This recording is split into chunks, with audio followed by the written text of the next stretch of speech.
Hi everybody, Jasmine the Queen here. Nicole Ravioli. Boss Lady Amy. And this episode is called You Are Not Alone. We're doing kind of a little talk about breast cancer awareness. And mental health. And mental health awareness. We were a little late to the party. Sorry about that. October is Breast Cancer Awareness and Mental Health Awareness Month, so... It's Amy's fault. Shut up, Amy. I didn't even say anything! Okay, so I should explain our little joke. So we all really like the Heathers, and I wanted to do like a little Heathers thing with like these two, and Amy happens to be the Heather that gets told to shut up all the time. Funny as hell. That's right, I get my payback when you get interrupted. You interrupt me. Like it's both of you. I literally have to fight for a spot to talk for 2 seconds. Fuck off. Amy's character also happens to be the Heather that had the boob job. Mine, her dad sells engagement rings. I'm not lacking in that department. I have a kid, so... Moving on! Anyways, back to the breast cancer and mental health awareness. Who wants to start? I tried. One of y'all can go. Oh, they're both looking at me. Okay. Well, as we were saying, we are late to the party. Sorry about that. I already said that. But by the time you hear this, it'll be November. So happy November! Yay! Happy November! Thanksgiving, Christmas, all the fun things. And we just had Halloween. Is it fun though? Is it? Sometimes. And I'm sure Halloween was great. Yeah, it's fun when people give you gifts. I'm not gonna deny that. Got lots of candy, all the Halloween things. Spooky season's kind of over, sort of. Not really, but back to mental health. Spooky year round. Yeah, I was like, spooky season's all year round for me. But mental health awareness. So this episode's gonna be a tad more serious. Not really, because we've already been laughing, but you know. Mm-hmm. But yeah, as this episode is called, You Are Not Alone. Lots of people go through mental health problems. Hi, hello, how are you? Hi. Hello. So, if you're watching the video, you would have seen us wave because that's all of us. We all go through mental health problems every day. I mean, if you listen to my episode, you know my head's a party I don't want to be at. Literally. And I'm pretty sure all of us at least know 1 or 2 people that have been affected by breast cancer and or any type of cancer, but breast cancer awareness was October, so. Yeah, so for me specifically, I have been very fortunate to not lose anybody to breast cancer. I've lost people to other sorts of cancers, but it affects so many people worldwide. And it kind of makes sense that October is Mental Health Awareness Month and also Breast Cancer Awareness Month because of just what's the word? It kind of like almost goes hand in hand because I mean, when you can develop a lot of like those traumas and those mental problems or whatever with when you go through something like breast cancer. Especially because a lot of breast cancer patients have to do like mastectomy, whether that's one or both. That is a huge mental health factor for them because it can send them kind of into a spiral. Yep. My aunt, who did pass away not from breast cancer but from other things, she ended up actually beating breast cancer and she had to have a double mastectomy, and I know that was very, very difficult for her. Especially like because of how mean people can be about it.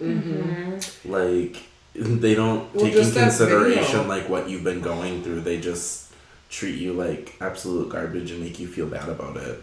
That is true. And that video I sent you from Don't Cross a Gay Man on TikTok, you remember? Like, there was someone out having lunch with, like, a date, and she had just started dating again. She was, I believe, set to have a double mastectomy and was, like, really worried about it, and he just kept making boob jokes. Yeah, making her feel bad about it. Or, like, telling her that she could get new ones and stuff like that. Like, why are men? Well, and that's the thing is, like, a lot of women, after they get their breasts removed, whether it's one or double, a lot of them will not, ever get, like, replacement again because that's such a heavy burden to literally wear. Like, that's such a traumatic thing to get this removed.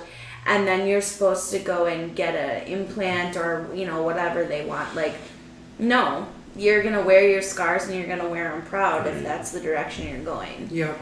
And I mean, none of us have been through, like, the breast cancer, like, stuff like that. But, like, imagine it's not great. No. And, like I said, I've been very fortunate to have not lost anybody to breast cancer. But I've definitely known people with it. And it doesn't seem easy at all. Cancer, any type, is really hard. Mm-hmm. Very, very difficult. I lost my grandfather to cancer. Same. Yeah. On pause for dramatic effect. My mom was like almost diagnosed with it, but my grandma. I thought she might have had it. My grandma didn't have breast cancer, but she did have uterine cancer, which she beat.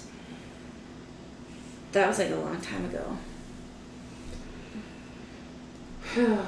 Cancer is just no bueno. Mental health is no bueno either.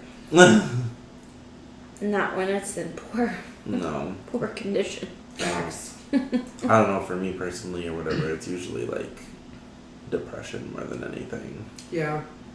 Mine goes from all spectrums, like all everywhere. Especially with the BPD, because, like, if I'm in a great mood one day, I'm in a really great mood that day. Mm-hmm. But if I'm, like, having an off day, one minor inconvenience, and I am in tears and, like, screaming, it's bad. It's really bad. I'm aware. I've been there. Yeah.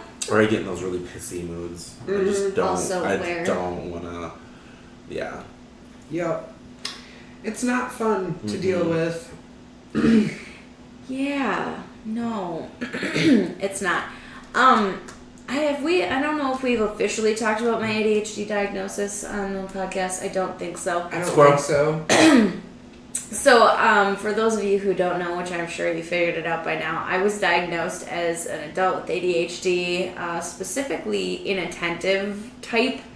I want to say it was like April or May of this year. So that's been a really interesting thing, trying to navigate that, because for so long with ADHD, like, I just thought these were, like, personality flaws. So, like, it's been a really hard journey figuring out what's ADHD and what's not.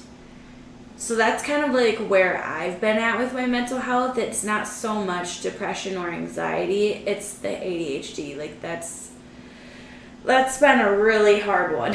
Yeah.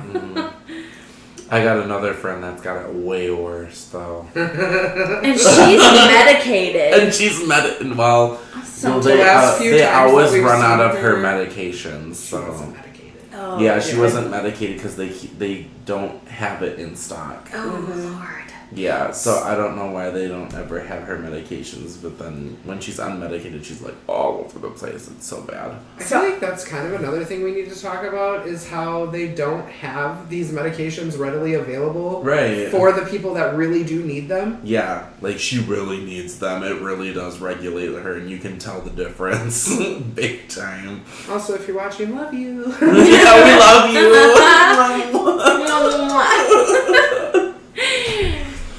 Yeah, I'll have to send this video to her. Funnily enough, she's actually taught me quite a few things about my ADHD. I had quite a few epiphanies. Yeah, she's very used to it and very educated on it, and she tries to manage it very well. Very well. So I'm currently unmedicated. I'm sure I will be at some point. As far as I'm aware, I don't have the hyperactive type. At least I was diagnosed with the inattentive type. Which, I guess going on a little tangent here about ADHD, there's two types, there's three. There's hyperactive, inattentive, and then comorbidity, which is basically both. So hyperactive is just you can kind of get like distracted easily, and inattentive is more like you're kind of in your own little world. You tune out other things, and then comorbidity is just both. Mine is kind of like tone out a little bit. I do zone out sometimes. You're inattentive, my friend. I know. So one thing that I will say is like, once you get diagnosed with whatever it is, doesn't have to be just ADHD, but in my case it is, you start to really notice your symptoms and like all these things that you've like pushed away for so long, they're like with you now. And or you now notice. even working in like healthcare or whatever, when you realize like when you have something and then you like notice the little quirks on like other people and you're like, they for sure have like ADHD or like they have this or they have that, and you're like, and you can like relate to it now. Not to say that, you know, you gain like any sort of like, what's the word? I don't know, you like understand it better though. Right, like not to say that you gain any sort of like experience as in like, oh, I can tell when this person has this or that, like, but you definitely start to understand more and you like know what to look out for. You pick up on the patterns. Exactly, you do. And sometimes that can almost get you in trouble, like when you take your clients to like the doctor or whatever and you tell them like, oh yeah, I'm pretty sure it's this. And you have to like be so careful with how you word it because you don't want them to think like, oh, I'm diagnosing you, because that's happened to me before where doctors have been like, I'm the doctor. Right. Like, okay, I'm aware. The doctors don't know all. That's They really don't. very true. Honestly, I'd probably trust a nurse for my diagnosis more than Oh, my doctor. absolutely. No hate to good doctors out there, but for me personally, I don't have like an actual MD. I don't know if I ever will. I always go with a nurse practitioner, always. Oh, LPNs? They're honestly better at it. They're a little bit more like personal with you. I feel like and doctors get to know you better and actually take what you want into consideration. They lose their bedside manner. Mm-hmm. They do. And nurses, like, you know, they were built, like their careers have been built on bedside manner and like making you comfortable and being caring. And then when they step into that role of like nurse practitioner, it's basically like kind of being a doctor, but they still have like the mentality of a nurse. But don't get me wrong, I've met like some good doctors too that are like actually genuinely care about. Oh, like, my what old they primary, she was phenomenal. Mm-hmm. I don't know exactly what happened. I think she retired, but didn't actually retire. She just like is kind of like a fill-in now. One of my primaries when I lived elsewhere, he was like great. Like I would go in his office and he'd be like, what were you prescribed before? What do we need today or whatever? And I would tell him like this and this, and then like this and this is going on. And he's like, well, I think we could try this and this. Yep. And he was like great. Like he took all of my opinions into consideration. Like any medication that I was on before, he's like, yep, we'll just write a prescription for that.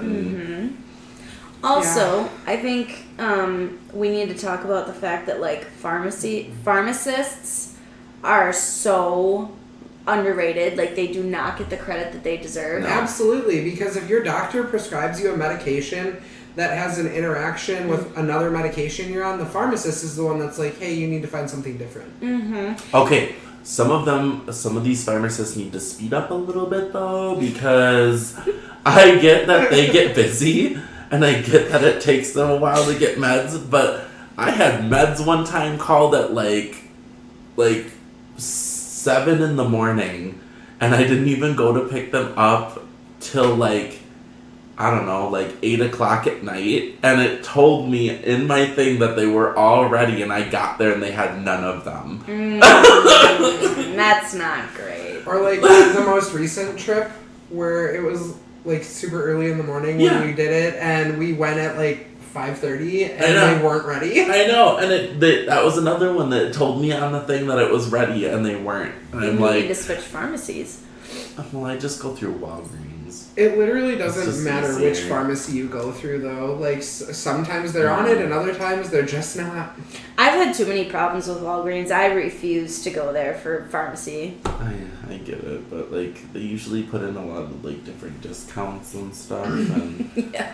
and I'm lazy, and they have a drive-through. At least you admit it. I was gonna say, this is personal growth. Yep. Well, there's like times when I'm just picking up something, I'm like, why do I want to get out of the car? I don't want to get out of the car. See, my biggest problem is if I enter a store, there's aisles on the way to the pharmacy.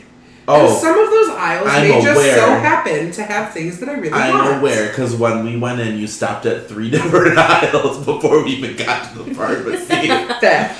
See, this is why I beeline right to the pharmacy, put in my order to make sure that they're like there, and then I do my shopping, and then I get my little text saying that they're ready, and then I'm good. Yeah, she got distracted by all the Halloween stuff. Of course she did.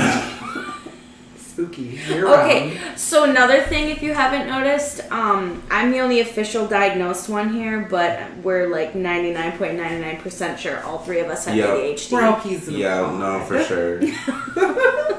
For sure. I'm technically not diagnosed with the depression, but I really do know I have it. Okay, well, yeah, we know. All the Yeah. things it's that pretty I've obvious. mentioned. You've been around I've when seen- I've like not. I've seen, I've heard, I'm aware. Mm-hmm. Anyway, so that's a little bit on ADHD, medications, pharmacies, all important things for mental health. Also, pharmacy is checking the interactions, especially for the mental health medications. So important. So important. Half the time, doctors don't even look at the interactions. They're just like, oh, you're depressed, let's get you on this. And then the pharmacy has to be the one to call and say, hey, you need to change this med. Yep. Also, can we talk about how many like mental health meds grapefruit interacts with? Really? Yes! Almost every single freaking med I've been on for my mental issues, I can't eat or drink grapefruit. I mean, that's fine because I don't like it, but... Well, it's I a love terrible grapefruit. fruit anyway. I know. It'll say right... You like I grapefruit? do like grapefruit. Ew. Why? Ew. I don't know. It's good. It's gross. Anyways, grapefruit or grapefruit juice interacts with a lot of medication, especially in the mental health genre. That's I weird. don't know. I used to eat it with sugar though. Okay, that is kind of good though. Yeah, that's fine. But like plain is gross. Oh, do you know what I just thought of? I used to love peaches and cream. So good. Like heavy whipping cream, or like... Yeah. Yeah. I Yeah. used to do blueberries and cream. Oh, so good. And you'd eat it like cereal. Mhm. So good. You ever try salted apple? No. It's actually good. Ooh. It's actually good. Hey guys, the ADHD just kicked in hard for all of us because none of us caught that we were even off topic. I want fruit now. I bought oranges. They're in the fridge. I know. After. I know. Okay, anyways, grapefruit juice is not good for people that take mental health medications because I guess it has some counteraction where it just makes them ineffective. Weird. It Yeah, must be it's something super to do weird. with like the acidity level. Could be. Okay, but oranges are they're the same as grapefruits except they taste better and they're a little smaller. They are. They're just better grapefruits. And then clementines are better oranges? Actually, Yeah, absolutely. Absolutely they are. this is true. That's kind of true, actually. It is. Oh, Lord help us. Anyways. We just got done talking about pharmacies and pharmaceutical issues And mental health. and mental health. And breast cancer. God. Even when we try and be serious. This I is know. us being serious, guys. This is Literally, not. For real. If we were all in like a serious situation at work, it would be fine. Like we're professional when it comes to that. But just this stuff, like what you see is what Well, you get. right. And not only that, but like when you're at work and the crazy things that happen that's literally just our normal day, like you need humor to cope with that. Because any other person would go crazy. Mm-hmm. Like, you can literally get, like, slapped in the face at, like, 8 in the morning. You can get vomited on at 10. You can get pooped on by noon. And you're getting bit by 2. Like... You can get pushed in front of a semi at 3. Literally. And... I think it's really important, like, especially that we're laughing even in this episode because, like, it shows that you need some kind of humor, not only to do this job, but also in general, like, to be okay. Everybody needs laughter. Honestly, I think the reason the world is the way it is right now is because people take life way too seriously. Absolutely. Like, not everything has to be a fight or a debate or whatever. Like, your opinion is your opinion, mine is mine. If I don't like yours, I'm probably not going to say anything unless it's really rude or disgusting. Right. Like, I'm just going to keep scrolling. Right. Also, but everybody seems to get so butthurt nowadays about go touch everything. grass, please. Like, please go outside and go touch some grass and get off your fucking phone. Or watch a movie. I don't even care. Just less phone Just put your phone down. Yeah, for real. Oh, sorry. Yeah, that put was your a little phone rant. You too, bitch. We could be literally sitting in the other room and both of us are watching TikTok and watching a show at the same time, but the show is literally just for background noise. I do that for background noise. If I really want to watch something, then I'm like, okay. Yeah. Sometimes our, like, quality time together is literally just sitting in the same room on our phones not talking. Yeah. Watching TikToks or, like, scrolling Facebook, and then when we see something funny, we'll just be like, look at this! We'll send it to each other because we don't want to move from our spot on the couch. Yeah, that too. We do that a lot. We do. We were doing it last night. I know. I was literally on the other end of the couch, and I'm like, oh, I'm sending this to you. You gotta look at it. I'm like, did you look at it yet? Yo, and I was doing the same thing because I was sitting in the recliner, and I was like, I gotta send this to you. You have to watch this right now. Oh. Oh, Lord. So, I mean, those are some of the things that get us through, I guess. Yeah. Laugh a little more. It's good for you. It is. That was a witchy laugh. It is good for you. Even when your laugh sounds like that, just still do it. Somebody drop a house on me.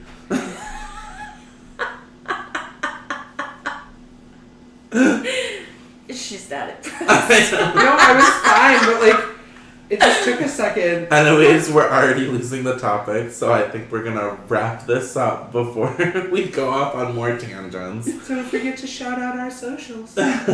So you can follow us on TikTok, YouTube, Facebook at Boss Ravioli Queens. And you can also email us at bossravioliqueens@gmail.com. We forgot to tell them the exciting thing. We're on Pandora! We are! Yay! Oh, yes. You can find us on Pandora. Yes, and anywhere else your podcasts except Apple Podcasts. I don't know. They They wants wanna to charge for everything. So and none of us lame. have iPhones, so we really don't care. Yeah, sorry. Sorry. We're not sorry. sorry. Not sorry. Use a better service. Anyways, Pandora. We're now on Pandora and Spotify. Anyways, one last and time. Google Podcasts. Before we go. Like Deezer. What, socials? No. What? You're not alone. Yes, you're not alone. You are not alone. Bye. I didn't think I had to say that again. Bye.